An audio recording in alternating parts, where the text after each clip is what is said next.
그치. 채원이. 동아. 동아 어디? 태윤. 태윤이 어디 있어? 해밀. 아니다. 오. 아니야, 그 4번 아니야. 한빈. 내 이름 이렇게 쓸래? 내가 야 알아볼 수가 없어. 정훈이. 준혁. 준혁이 어디?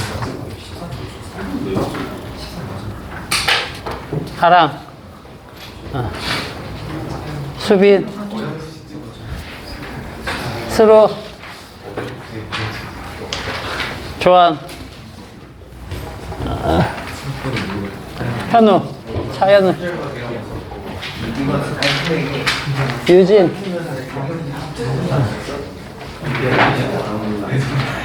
태인이. 현석.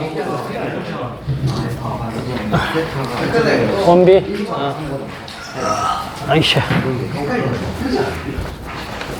그래서 내가 생각을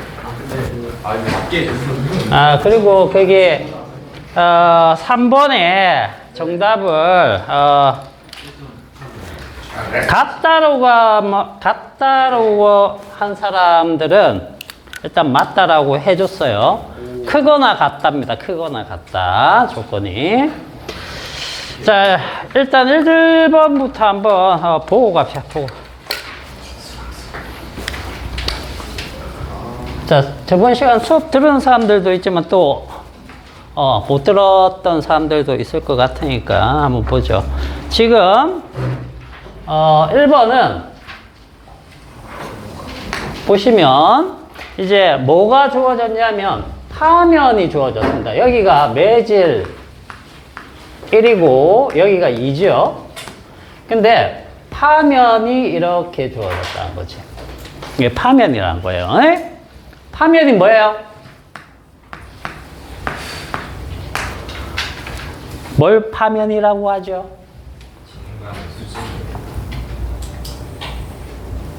응? 진행방의 수직인 걸 파면이라고 해? 조금 전에 정답 나온 것 같은데?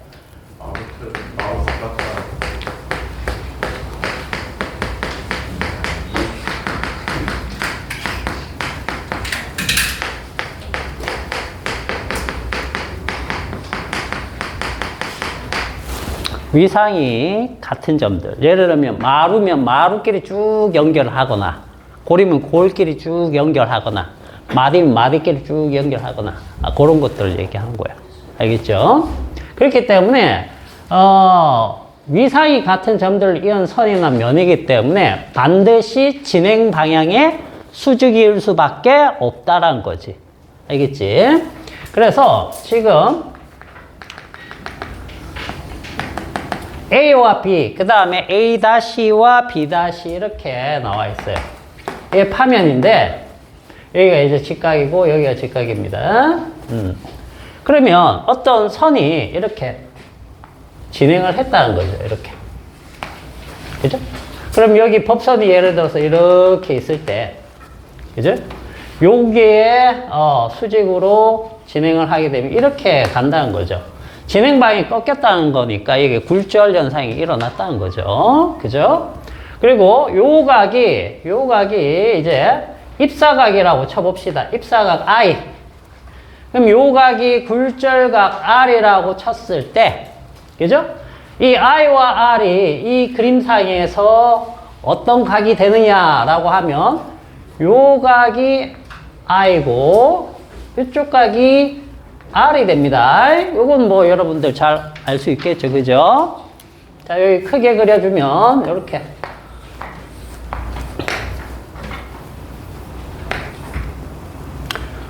자, 이런 삼각형이 됐잖아. 두 개가. 여기가 직각, 여기 직각. 그러면 여기가 I가 되고 여기가 R이 됩니다. 알겠죠? 그래서 우리가 이 굴절 법칙이라고 하면 스네일 법칙을 얘기하는 거니까 원에 대한 2의 굴절률을 물어봤죠. 그죠? 그러면 이렇게 n1에 대해서 n2의 굴절률은 사인 각의 비율과 같다라고 했었죠. 그래서 입사가 여기가 굴절각 요 비율이 된다라는 얘기죠. 그죠? 그래서 여기에서는 자, 요 i 요거의 사인 값이 어떻게 되는 겁니까? a b' 분의 b b'. 그죠? 자, a b 다시 분의 b b'. 맞나요? 요 각입니다. 자, 삼각비 잘 안 되는 사람들은 이렇게 보세요. 자, 여기 직각이면 요게 A, B, C라고 하면 그죠? 여기를 세타라고 한번 해볼게요. 그러면 사인 세타는 C분의 A, 코사인 세타는 C분의 B, 탄젠트 세타는 B분의 A 이렇게 됩니다. 요거 가지고 조금 연습하시면 금방 돼요. 자, 그 다음 선분 요 사인 R 값은 A B' 분의 자 A B' 분의 A B' 분의 그죠? 요게 A 죠 A 요게 되는 거죠. 그래서 자 여기 보시면 얘랑 얘가 같죠. 결국은 요 녀석이 어떻게 되는 겁니까? 분모의 A B 지금 주어진 조건이 이 성분밖에 없기 때문에 성분으로 표현을 해봐라. 뭐 그런 얘기가 되는 겁니다. 알겠죠? 됐죠? 자, 그 다음에 2번 문제 봅시다.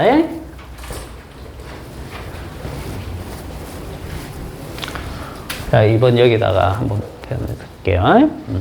요거 이제 겉보기 깊이. 자, 이게 어떻게 되느냐라고 했었죠. 우리가 보통 이게 매질이 달라. 그죠?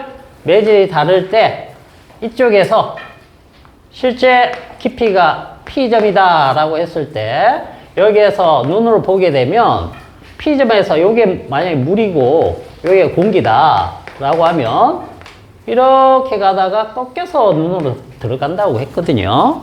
그럴 때 자 물체를 눈은 어디에 있다라고 느끼느냐면 여기 P 다시 지점에 있다라고 느낀다고 했죠.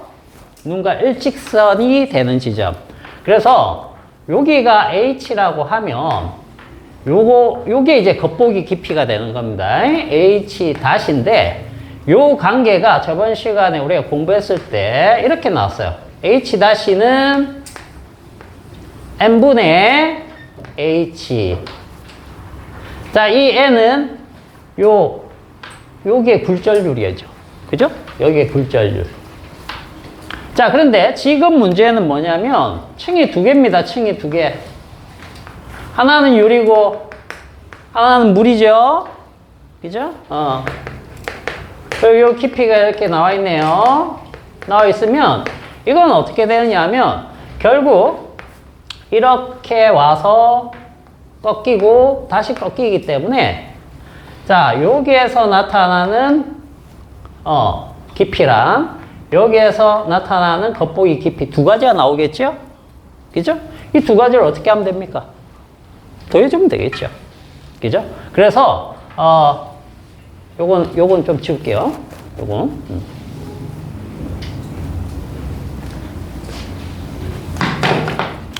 자, 여기에서는 요게 H1이라고 치고 이걸 H2라고 쳐볼게요. 그죠? 이게 겉보기 깊이니까 다시 이렇게 잡으면 결국 전체적인 겉보기 깊이는 H1에 다시 여기 이제 H1입니다. 요 깊이가 그죠? 여기가 H2라고 잡으면 그것에 겉보기 더하는 거죠. 그래서 겉보기 두 개를 더해봅시다. 그 얘기예요. 그러면 얘는 결국 자 여기를 N1이라고 치고 여기를 N2라고 쳐볼게요. 그죠? 그러면 N1분의 H1이 되고 요거는 실제 깊이입니다. 그 다음 굴절률 N2분의 H2라고 하면 자 요거의 굴절률이 물이 얼마입니까?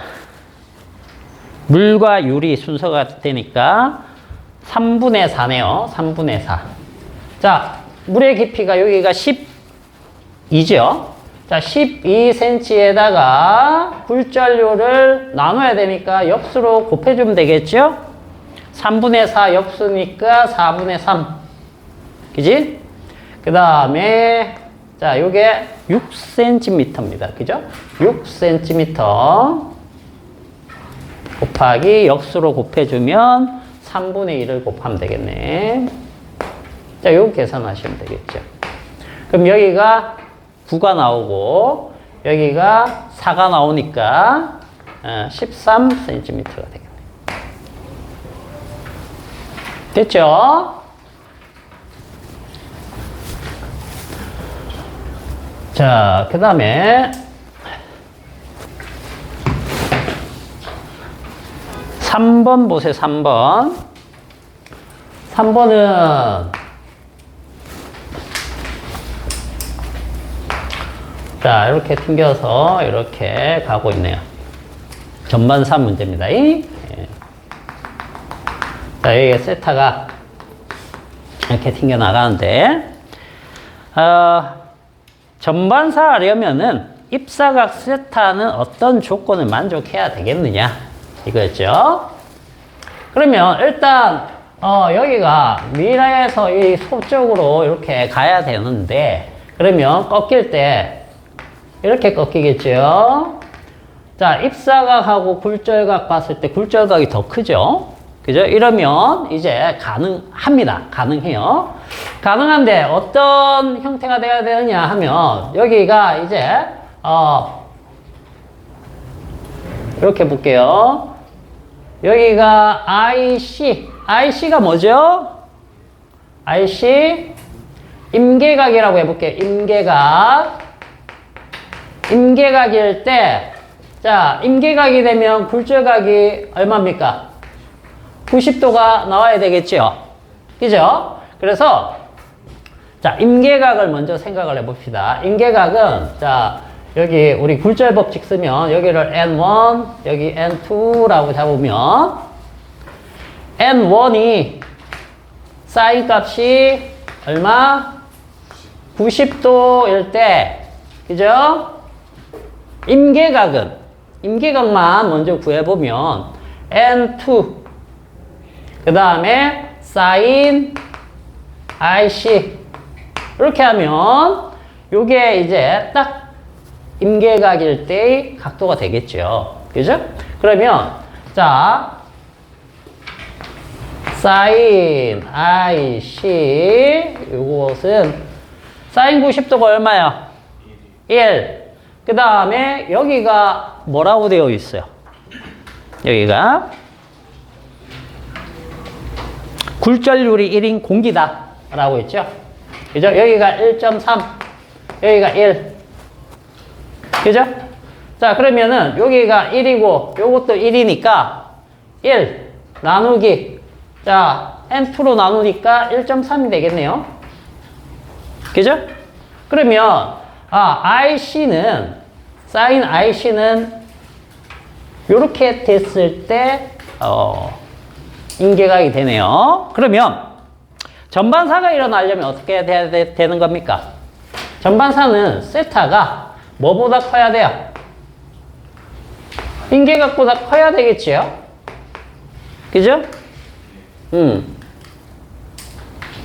요것도 당연히 사인 값으로 붙었을 때 사인 세타는 사인 IC보다 크거나 같아야 되니까 요게 얼마입니까?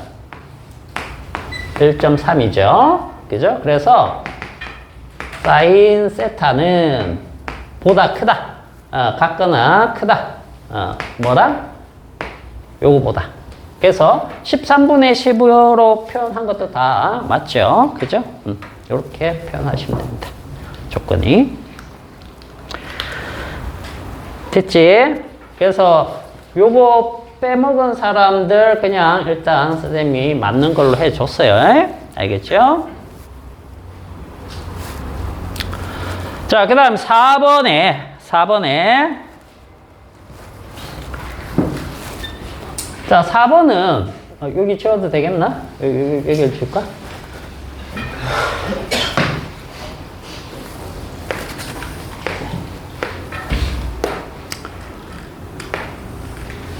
자, 요렇게 들어와 가지고 어느 쪽으로 끊겠냐? 이쪽으로 끊겠냐? 이렇게 뺏기고 다시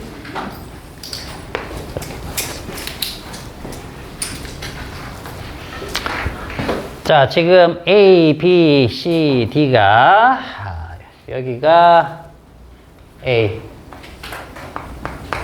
여기가 B, 여기가 C, 여기가 D 이렇게 돼 있죠? 자, 요 입사각입니다. 입사각은 일정하게 두고 안 바꾸고 이 빛에 무엇을 바꿨대요? 파장을 어떻게? 파장을 길게 바꿨대요. 길게. 자, 파장이 긴 빛과 짧은 빛이 있어. 어떤 게 많이 꺾여요? 어떤 게 굴절률이 크다고 했어요? 짧은 거. 짧은 거면 색깔이 어떤 거? 빨간색이요? 파란색이요? 뭐가 파장이 짧아? 파란색 계통이죠. 그죠? 보라색. 그쪽이 짧습니다. 그래서 그게 많이 꺾여요. 자, 그런데 여기에서 이 입사각은 그대로 두고 파장만 긴 걸로 바꾸면 잘 안 꺾인다는 얘기가 되겠죠. 그죠? 현재 꺾인 것보다 덜 꺾인다. 덜 꺾이니까 어떻게 가겠어? 이렇게 가겠죠. 그죠? 그러면 새로운 각도가 생길 텐데, 자, A는 어떻게 되는 겁니까? 작아지는 거죠. B는 어떻게 돼요? 요각보다 요각이 더 크죠? 더 커졌어요. 그러면 C는 줄어들었겠죠? B가 커졌으니까 C는 반대로 줄어들었겠고, D는 어떻게 될까요? 그렇죠. D는 그대로. 그죠? 요가 그대로 나옵니다. 그대로 이렇게. 그래서 D는 그대로. 알겠죠? 그래서 답이 B가 됩니다. B. 예. 됐어요?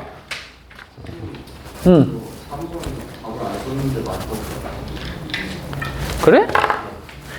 보자. 하도 정신없이 채점을 해가지고 내가.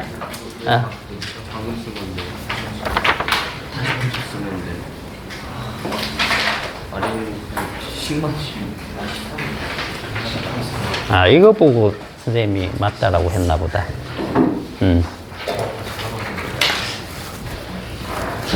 답을 학생들별로 동그라미를 쳐주는 학생들도 있고 그렇지 않은 학생들도 있고 그렇기 때문에 채원이 같은 경우에는 식은 바로 적어 놓고 답에다가 이제 적어 놓은 게 문자를 잘못 본 것 같더라고 아까 보니까. 그래서 네 문제 다 맞출 수 있는 걸 다 틀린 거 가지고 보면서 그래서 채점은 선생님이 최대한 좀 빠르게 하다가 보면은 선생님도 실수를 할 수 있는데 그럴 때는 얘기해 주세요. 알겠죠? 맞는 거 또는 틀린 거 그런 거 얘기를 해주시면 됩니다. 그리고 책 저기 보자. 쌤 아직 어디 계시니?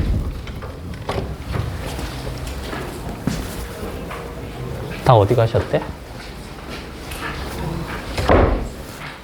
그러면 너는 일단 요걸로 조금 보고 있으세요. 혹시 몰라서 복사를 했던 게 있으니까. 이걸 좀 보고 있고.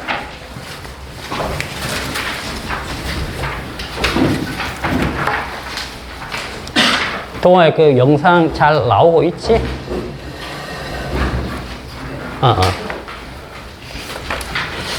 자, 그러면은 우리 저번 시간에 굴절을 했으니까 굴절 마무리를 합시다. 렌즈를 이제 좀 봐야 되니까. 오늘은 어디를 보느냐면, 자, 704페이지 아래쪽부터 해가지고 705페이지 쪽을 볼게요. 알겠죠?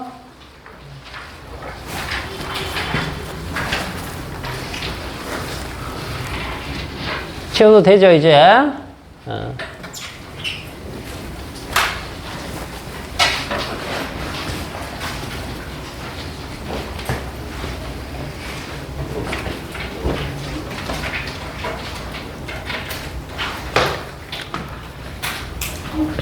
자, 렌즈입니다. 근데 이제 렌즈는 굴절을 이용하는 거기 때문에 렌즈 작도만 간단하게 해보고 조금 빠르게 넘어갈게요. 왜냐면 이거 거울하고 거의 같기 때문에 그래요. 자, 렌즈는 크게 두 종류입니다. 볼록 렌즈하고 오목 렌즈죠. 볼록하고 오목 어떻게 구별합니까? 그렇죠. 가장자리 두께와 중앙부의 두께를 비교를 합니다. 그래서 중앙부가 두꺼우면 볼록. 그래서 모양은 어떻든 간에, 자, 예를 들어서 이렇게 생길 수도 있죠. 그죠? 이렇게 생겼는데 여기 두께랑 여기 두께를 비교했더니 여기 두께가 중앙부가 두껍다 그러면 이건 볼록 렌즈입니다. 물론 이제 볼록과 오목 또는 평면 여러 가지 형태로 접합시켜 가지고 만들 수가 있어요. 알겠죠? 그러나 기본적으로는 볼록이다 또는 오목이다 크게 나눌 수 있다는 뜻이에요. 알겠죠? 자, 그러면은 볼록 렌즈가 중요할까 오목 렌즈가 중요할까? 여기서는 작도에서는 우리 구간별로 상이 바뀌는 것은 뭡니까? 볼록 렌즈죠. 그래서 볼록 렌즈 위주로 조금 봐주시면 돼요. 이건 거울로 바꾸면 어떻게 되죠? 거울로 바꾸면 다 반대로 해주면 됩니다.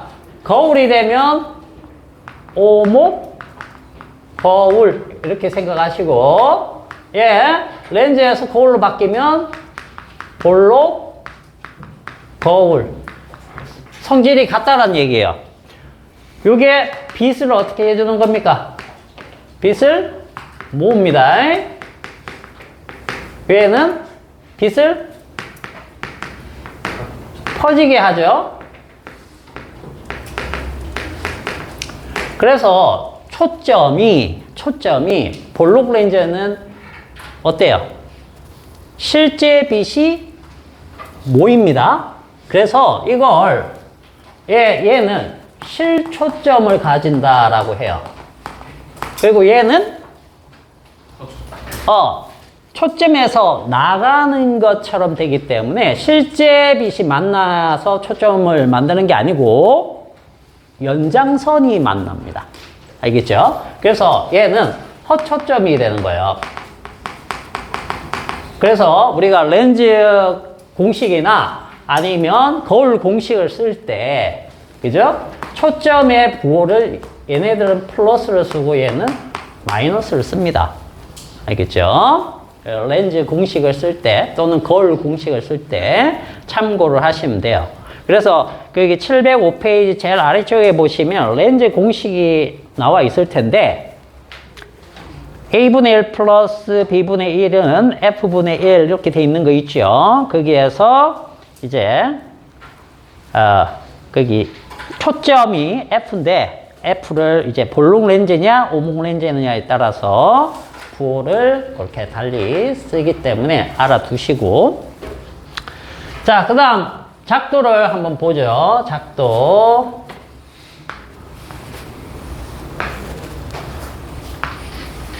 자, 볼록 렌즈인데 볼록 렌즈는 이쪽 면이 원이죠. 그죠? 이쪽 면도 원입니다. 그러면 원에 구심이 있을 거예요. 구심. 그죠? 그 다음에 그거의 절반 정도 되는 부분이 뭐가 되느냐면 초점입니다. 그래서 초점이 두 군데가 나온다라고 생각하시면 돼요. 여기를 F, 여기를 F 다시. 그럼 여기는 EF, 여기는 EF 다시 뭐 이런 식으로 우리가 표기를 할 수 있다라는 거죠. 자, 여기가 뭐라고 했죠? 여기가 구심, 여기가 초점. 그러면 물체가 이쪽에 어딘가에 있을 텐데 아주 멀리 있으면 이제 무한대 지점에 있다. 우리가 그렇게 얘기하죠. 무한대 지점에 있을 때. 그 다음에 여기 구심 바로 바깥쪽 어딘가에 있을 때. 그 다음 구심에 있을 때. 그 다음 구심과 초점 사이에 있을 때. 그 다음 초점에 있을 때. 초점 안쪽에 있을 때. 이렇게 해서 구간을 나누어서 여러분들이 공부를 해 두시면 돼요. 자, 그러면 우리는 뭐 위주로만 해보느냐 하면, 자, 여기 바로 바깥쪽에 있는 거 봅시다. 자, 여기 있으면, 자, 여기 가운데 이 선을 뭐라고 부른다고 했죠? 여기 이제 광축입니다. 요거 광축. 그죠? 광축인데 작도를 할 때는 기본적인 몇 가지 사항만 가지고 하면 됩니다. 먼저 빛이 광축에 나란하게 간다. 나란하게 간다. 그러면 여기에서 이제 내부에서 꺾이겠지요. 굴절이 일어날 테니까. 그래서 어디를 지나게 된다? 어디를 지나게 됩니까? 초점을 지나게 돼요. 초점. 이렇게. 자, 그러면 거울일 때는 반사한 빛을 생각하고 렌즈일 때는 굴절한 빛을 생각하는 겁니다. 그럼 여기 1번 굴절 광선이다. 이렇게 생각하면 되겠죠? 그죠? 자, 그 다음에 두 번째는 여기가 어디냐면 렌즈의 중심입니다. 렌즈의 중심을 지나면 어떻게 될까요? 안 꺾입니다. 알겠죠? 그럼 요게 2번 이렇게 해서 여기에서 만나는 지점에서 상이 생길 거예요. 이제 제대로 그렸다라고 하면 정확하게 나올 테지만 제대로 우리가 그리기가 쉽지 않으니까 대략적인 것만 보시면 됩니다. 정확하게는 우리 책에 있는 대로 보시면 되겠고, 알겠죠? 그 다음에 이렇게 그려도 되고, 세 번째 여기도 초점이 있죠? 그죠? 그럼 요 지점을 여기에서 나가는 빛이 지나간다라고 생각하면 어떻게 될까? 여기에서는 굴절 광선이 어떻게 되겠어요? 광축에 나란하게 가는 겁니다. 그럼 여기에서 만난다는 뜻이에요. 상이 이렇게 생기겠죠. 여기 어딘가에서 실제 선들이 만났죠. 그죠? 그래서 그리는 방식은 이렇게 생각하시면 돼요. 광축에 나란한 빛을 그리면 반대편 초점을 향해 갑니다. 초점. 또 하나는 렌즈의 중심을 지나면 돼요. 그러면 안 꺾이고 바로 갑니다. 바로 가고. 자, 그 다음에 요 앞쪽 초점 두 개이기 때문에 이쪽 초점을 지나가게 되면 어떻게 돼? 광축에 나란하게 간다. 알겠니? 네. 졸리면 뒤에 가서 서서 하시면 돼요. 졸지 마시고. 처음 듣거나 잘 모르는 내용이 생기면 당연히 졸립니다. 어쩔 수가 없어요, 그거는.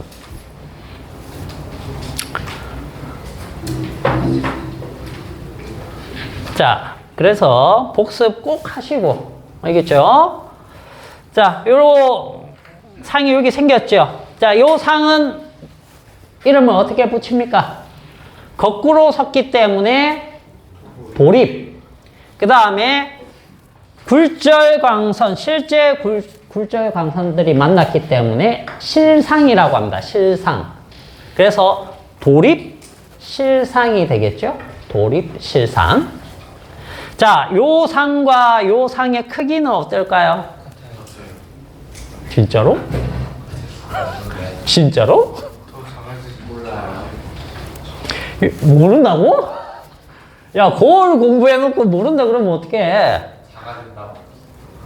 얘랑 얘 크기 비교하면 얘가 더 큽니다.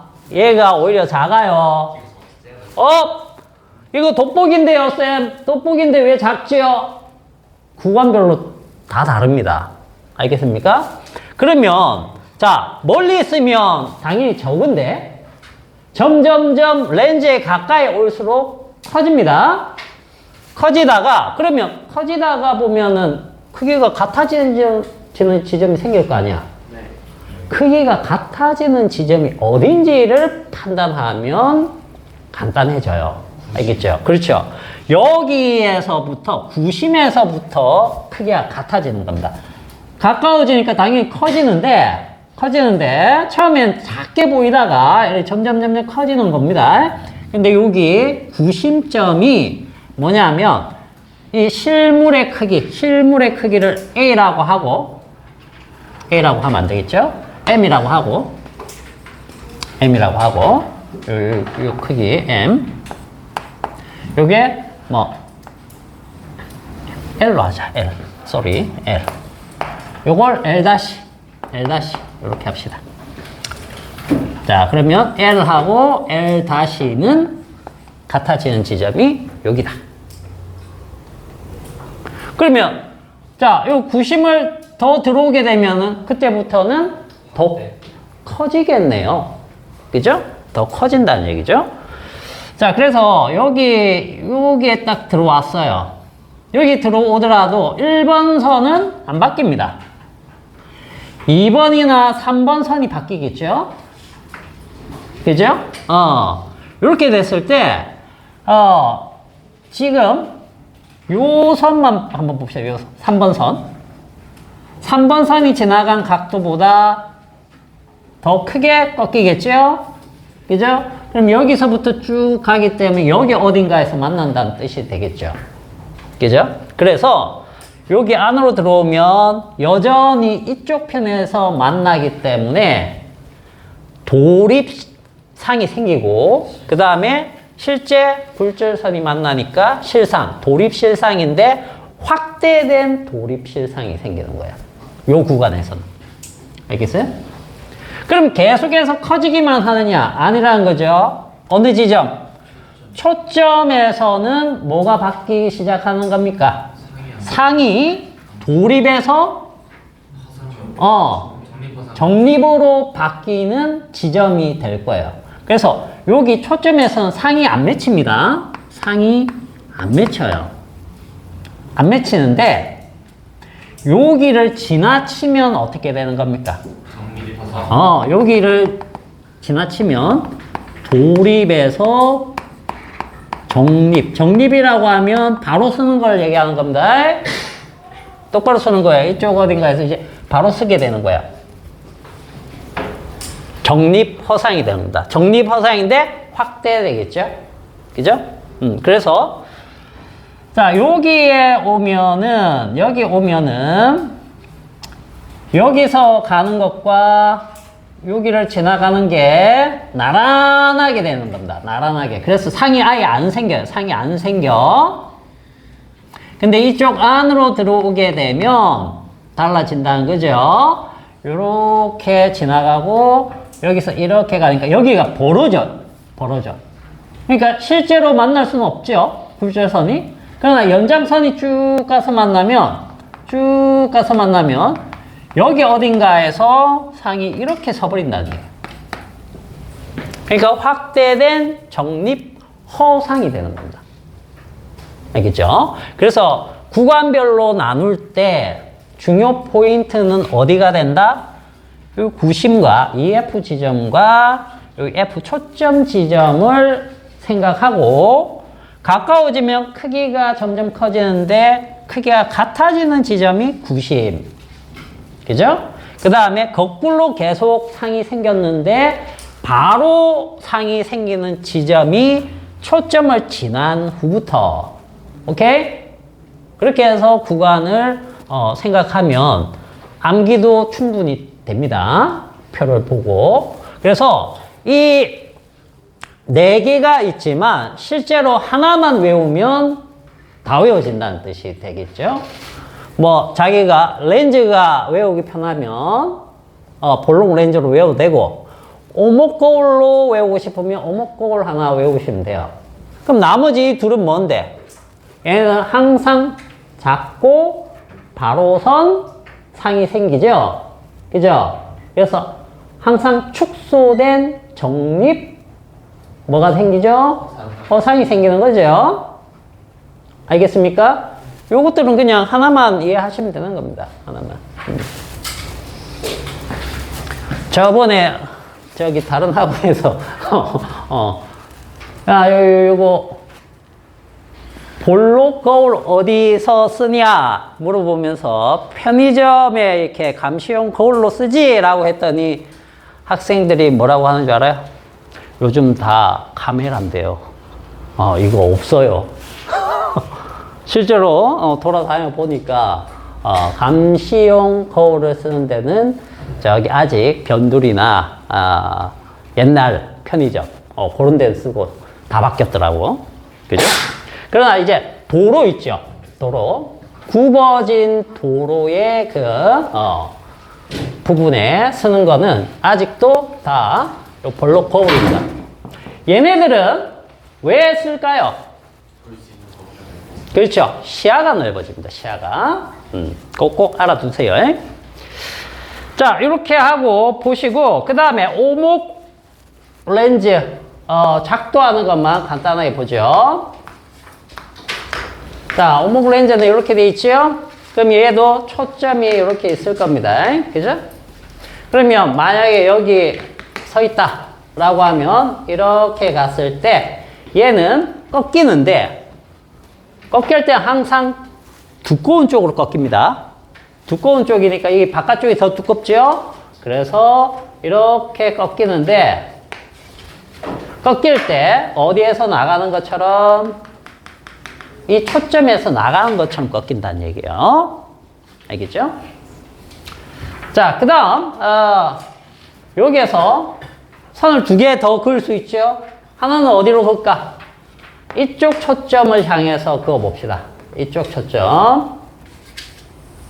자, 이쪽 초점을 향해서 이렇게 간다 라고 하면 초점을 향해서 들어간 것은 어떻게 돼?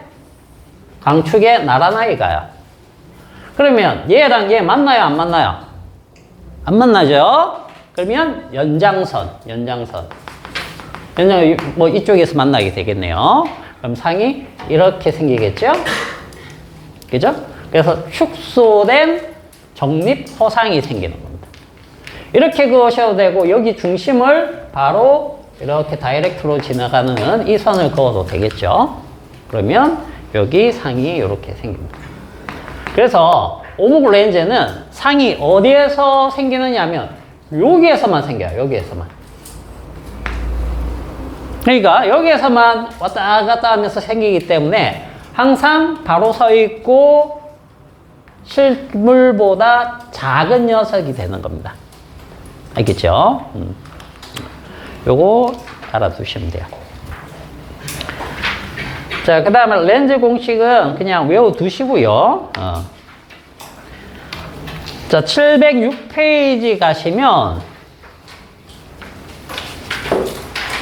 거기 가로 4번에 표 있습니다. 요거는 앞쪽에 거울하고 비교해서 둘 중에 하나를 외워두시면 됩니다. 거울은 몇 쪽에 있냐면 693페이지에 있어요. 693페이지. 됐죠? 같이 비교를 해가지고 자기가 편한 걸 정리를 잘 하셔가지고 보시면 됩니다. 자, 그 다음에 나머지는 넘어가시고 렌즈에서는 수차만 하나 개념만 보고 갑시다. 렌즈의 수차.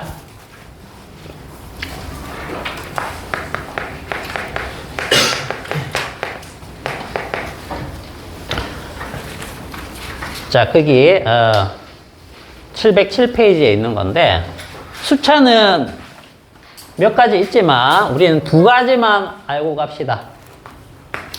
구면 수차랑 색 수차.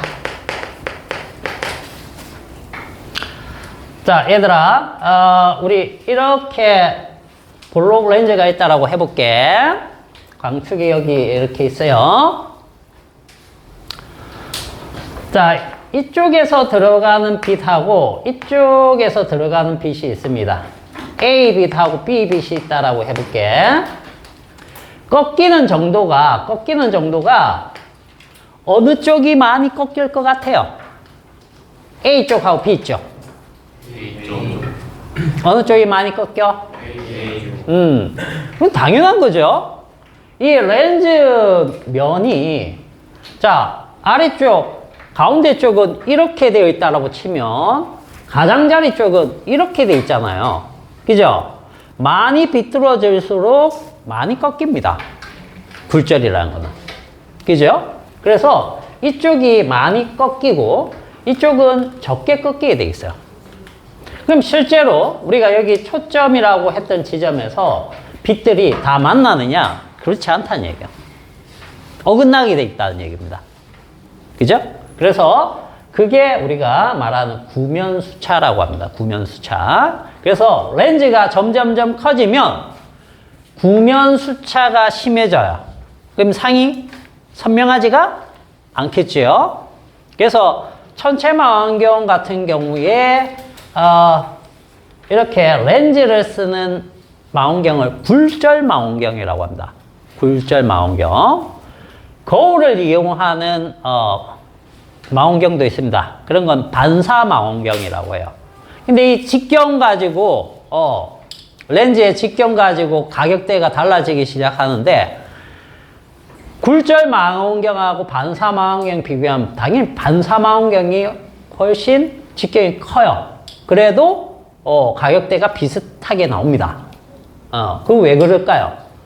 렌즈로 이 수차를 없애기에는 일정 크기가 되면은 그 이상으로 만들기는 쉽지가 않다는 얘기예요. 그래서 보통은 이제 여기 중심, 강축에 가까운 빛들 위주로만 사용을 보통 하게 되는 겁니다. 이쪽 부분까지 다 쓰려면은 수차가 생기기 때문에 만들기가 쉽지가 않아요. 그래서 렌즈는 일정 크기 이상이 되면은 만들기가 매우 힘들다. 그렇게 보시고. 자, 그 다음에 색수차도 생기는데, 색수차는 뭐 때문에 생기겠습니까? 아까 우리 그 문제 4번에서, 킥 테스트에서 파장이 달라지면 굴절 정도가 달라진다라고 했었죠. 그죠? 그럼 여기에서 꺾일 때, 빛들이, 색이 보라색은 많이 꺾이고 빨간색은 적게 꺾이니까 여기에서 연속 스펙트럼이 나타난 거예요. 연속 스펙트럼. 그러면 나중에 렌즈를 보게 되면 렌즈가 예를 들어서 이렇게 되어 있다. 그러면 빨주, 노초, 파남, 보 해가지고 여기 색의 띠가 쭉 생기는 링이 생겨버려요. 링 주변에 색깔 링이 생기는 거죠. 이런 걸 뭐라고 부른다? 색수차. 이렇게 얘기를 하는 거예요. 자, 그거 정도만 알아두셔도 되겠습니다. 에이? 알겠죠? 한번 읽어보시면 되겠고. 자, 나머지는 쭉 넘어갑시다. 자, 그리고 711페이지 가시면 이제 광학기계 해서 나오는데 여기에서 몇 가지 용어만 한번 보고 갈게요. 용어만. 자, 눈부터 한번 볼게요. 눈. 자, 712페이지 가보세요. 712페이지.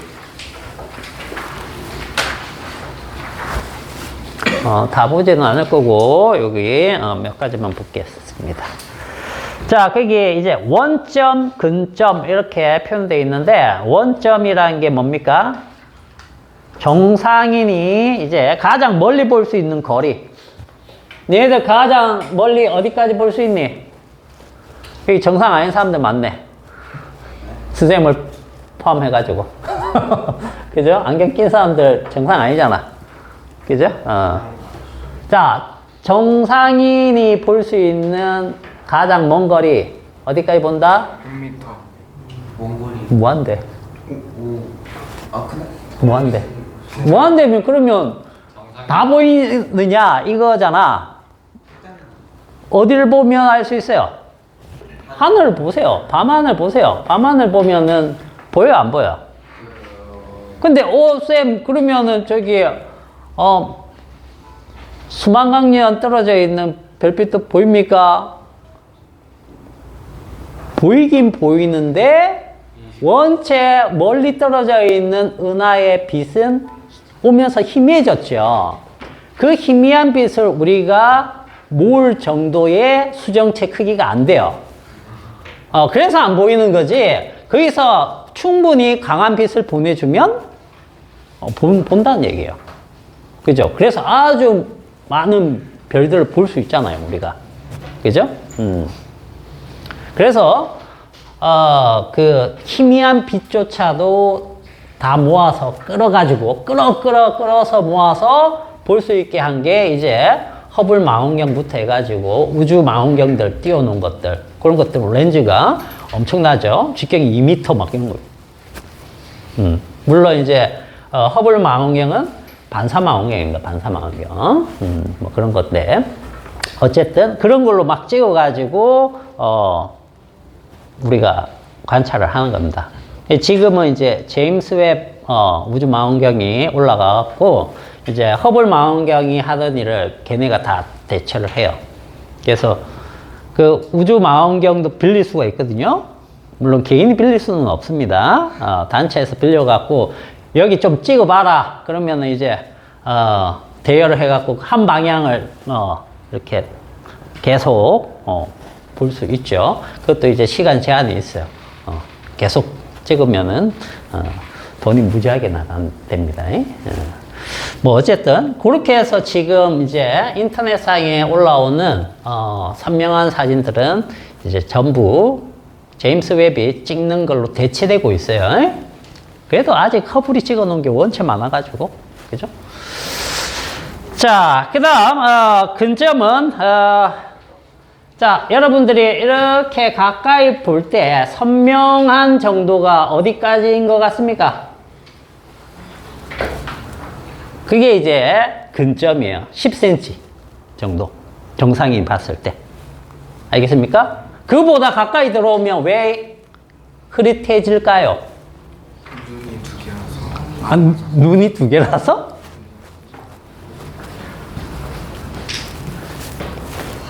이거 이유 아는 사람? 눈 그냥 한쪽 감고 해도 상관없잖아. 그죠?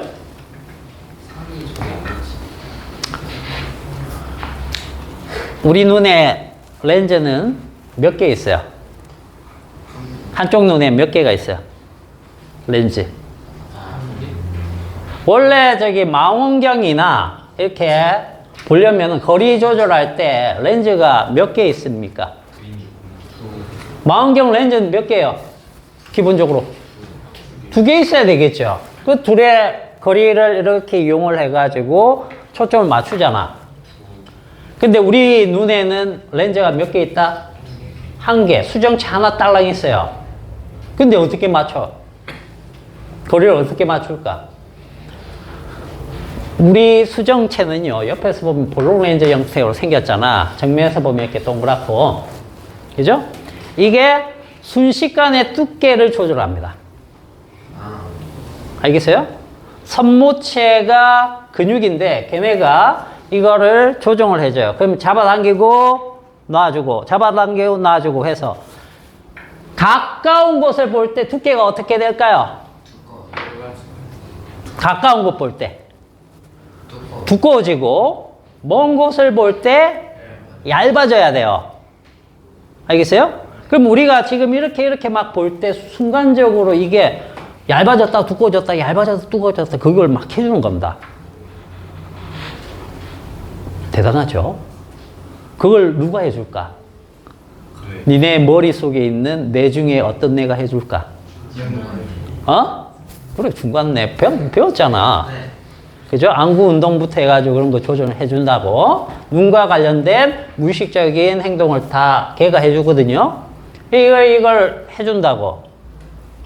그런데 잡아당겼을 때 얇아지고 놓으면 두꺼워져요. 두꺼워졌을 때 10cm까지 딱 들어오면 거기까지가 한계야. 그보다 더 안쪽 거리를 선명하게 보려면 이게 더 두꺼워져야 돼.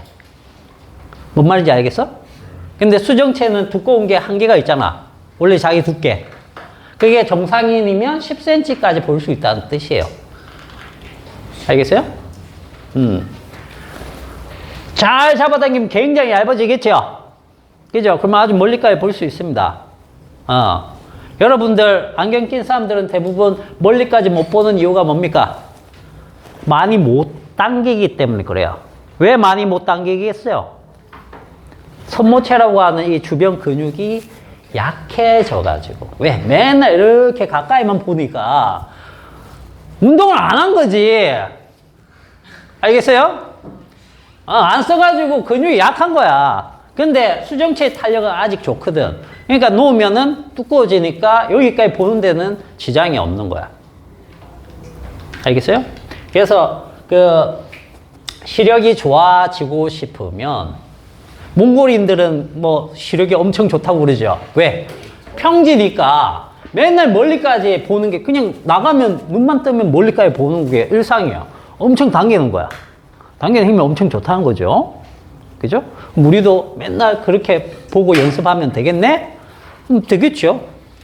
이론은 가능하지만 우리가 맨날 그렇게 볼 수 있습니까? 안 되는 거죠. 맨날 막혀있고 맨날 우리는 재밌는 스마트폰 보면서 그죠? 놀아야지. 안 되는 거죠. 현실적으로. 자, 그런 겁니다. 그래서 원점, 근점 알아두시고 그 다음 명시거리 중요한 표현입니다. 자, 내가 필요하지 않고 딱 봤을 때 그 거리를 명시거리라고 합니다. 정상인은 몇 cm 정도? 25cm. 그래서 책 보는 자세 어릴 때 배우죠? 그죠? 대략 한 25cm 거리에 딱 두고 정자세로 해서 보라는 게 그 이유입니다. 알겠죠? 명시거리. 그 다음에 시각과 광각이 있는데 시각은 물체의 크기를 보는 각입니다. 이렇게 보는 각이에요. 광각은 눈 두 개가 있어서 거리 조절을 해주는, 그 거리 감각을 느끼게 해주는. 감각이 커지면 어떻게? 가까이 있는 거고, 감각이 이렇게 작아지면 멀리 있다는 걸 느끼게 되는 겁니다. 알겠죠? 자, 그 다음에 근시한 뭡니까? 가까운 걸 못 보는 거예요? 잘 보는 거예요? 잘 보는 겁니다. 근시는 가까운 걸 잘 본다. 그 얘기는 먼 걸 잘 못 본다. 그 뜻이에요. 원시아는 먼 걸 잘 본다. 대신 가까운 걸 잘 못 본다. 정상인은 둘 다 잘 본답니다. 가까운 거, 먼 거 다 잘 본다. 정상인. 얘들아, 근시안이 되는, 원인이, 자, 크게 두 가지라고 생각을 해봅시다. 더 있을 수 있지만, 선천적인 것과 후천적인 게 있어요. 자, 후천적인 거는 아까 뭐라고 했습니까? 가까운 걸 오랫동안 지속적으로 많이 보면은 뭐가 약해져요? 주변 근육이 약해져요. 그래서 얇게 못 당깁니다. 그죠? 그러면 굴절률이 커가지고 상이 원래 망막에 맺혀야 되는데 망막 앞에 맺혀요. 맞나요? 망막 앞에 맺혀져 있죠? 그러면 선천적인 사람도 있겠죠? 선천적인 사람은 안구의 크기가 정상인보다 어떨까요? 작게 태어날까? 크게 태어날까?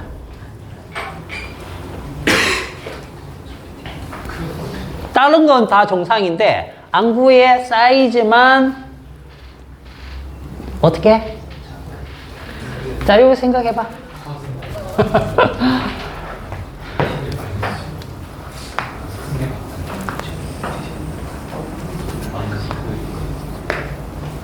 자, 여기가 망막입니다. 여기에 상이 딱 맺히면 정상인이에요. 이렇게 와가지고 굴절돼가지고 여기 상이 딱 맺히면 알겠죠?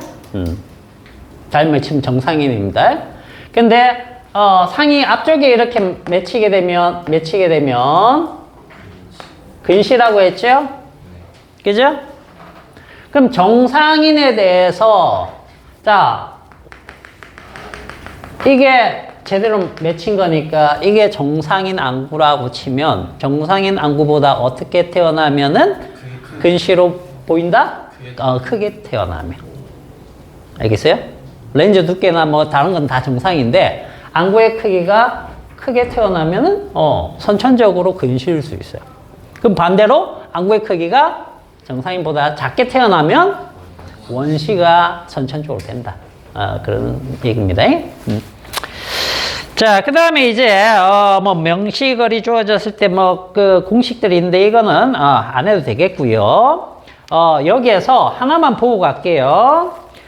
713페이지 가시면, 이 공식을 이용을 해서 우리가 할 때, 아까 이거 뭐라고 했죠? 렌즈 공식에서, 오목 렌즈는 마이너스 값을 넣는다고 했죠. 초점을. 그죠? 그러면 이제 시력을 우리가 테스트할 때 시력 검사하고 나면 나 시력이 마이너스래. 이런 말 들어봤죠? 시력이 마이너스로 나온다는 거는 뭘 의미하는 겁니까? 근시안을 얘기하는 거야. 플러스로 나오면 원시안을 얘기하는 겁니다. 알겠습니까? 그래서 안경 도수를 표현하는 방식도 두 가지가 있어요. 거기 동그라미 4번 보세요. 기억에 도수가 있고 니은에 디옵터가 있습니다. 도수는 인치 단위로 나타내는 거고 초점을 그 다음에 디옵터는 미터 단위로 나타내는 겁니다. 그래서 두 개를 곱하면 둘의 역수관계인데 이제 곱하게 되면 40 정도가 나옵니다. 뭐 그런 얘기가 있죠. 그래서 도수하고 디옵터 영어만 알아두시면 되겠습니다. 뭐 그 정도 보고 넘어가죠. 그 다음에 이제 사진기는 그 안구 그림하고 비유하는 그림이 있는데 그것만 한번 봐두시면 돼요. 자, 하나 물어볼게. 니네들 생각해서 대답 한번 해봐. 홍채랑 눈의 홍채랑 카메라의 어느 부분이 같은 기능을 합니까? 눈의 홍채. 조리개. 자, 그러면 셔터 알죠? 셔터 들어봤습니까? 카메라의 셔터는 눈의 구조 중 무엇과 같은 기능일까요? 동구?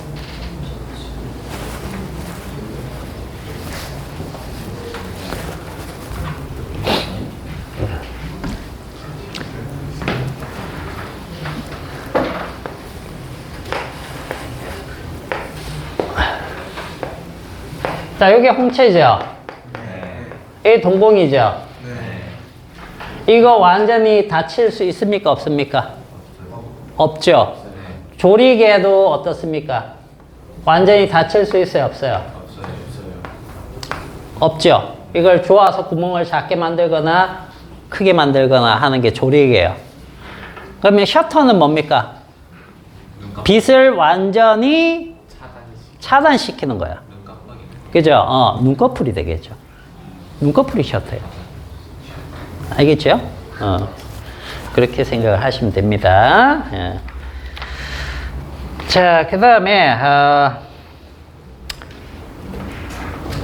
돋보기, 그 다음에 현미경, 망원경이 나오는데 여기에서는 이것만 알고 갑시다.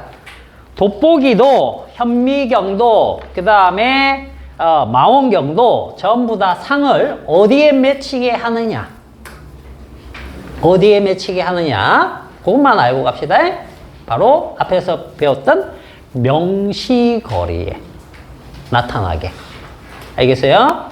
그렇게 해서 사용하는 게 돋보기, 현미경, 그 다음에 뭐 망원경, 요런 것의 원리다, 이렇게 생각하시면 돼요. 거기 714페이지 현미경만 한번 그림 보세요.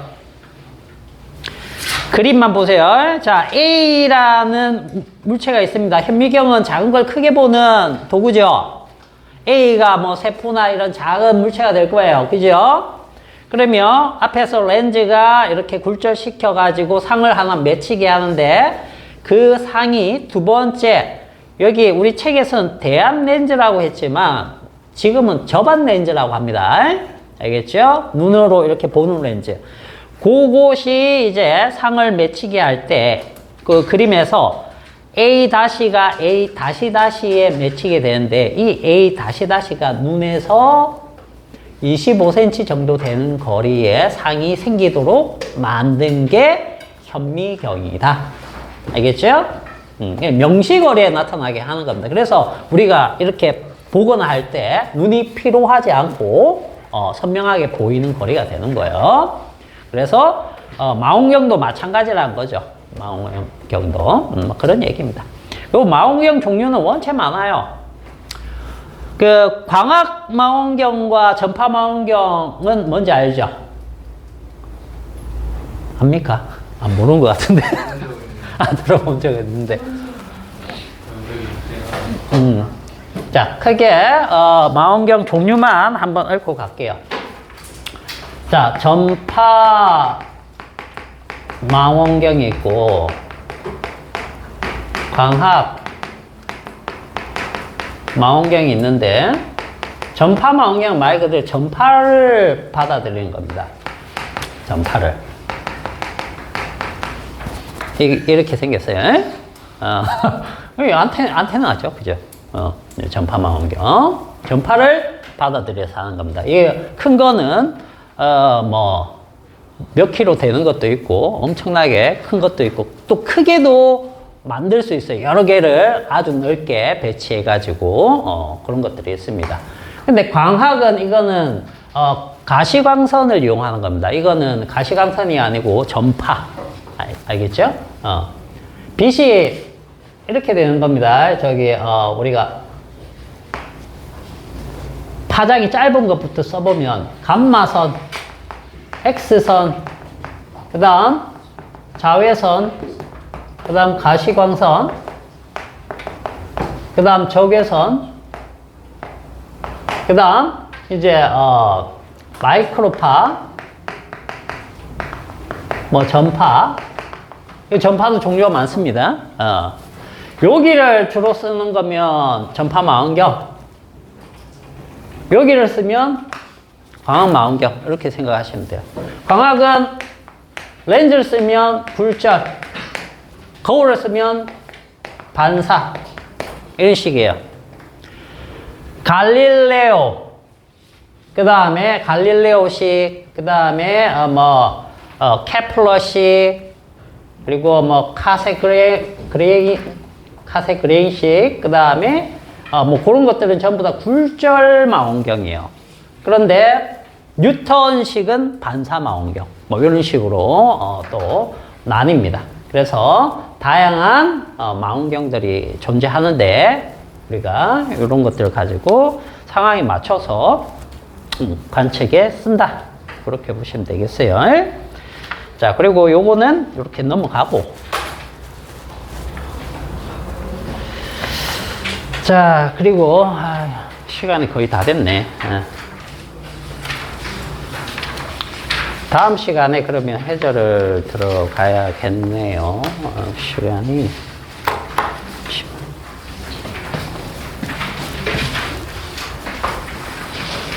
넌 나중에 그 교재 받아, 받고.